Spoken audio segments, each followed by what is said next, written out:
గాలి బోసు కూడా అంతే ఎవడో మరి గాలి బోసా బోసు అంతే ఎవడో నాకు తెలవదు కానీ ఏది ఈ కర్ర తీసుకుని వచ్చాడా?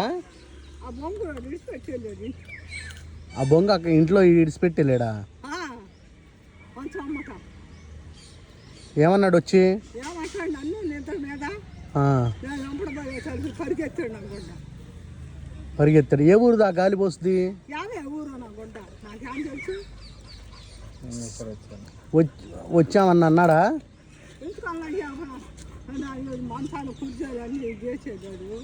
నేను మేరకొచ్చాడు, మేరకొచ్చి నా భర్తను నెట్టేసా కర్ర పెట్టి 4 దెంగాను. అయ్యా అయ్యా వచ్చింది ఇటు పడ్డా నిద్ర మీద ఉన్నారు. సరే నేను మాట్లాడతాలే. సరే సరే నేను మాట్లాడతాను. 2 సంవత్సరాలు వస్తుంది నేను అదేలే. మాట అన్న వాడు నా బాబు లేడు. సరే సరే.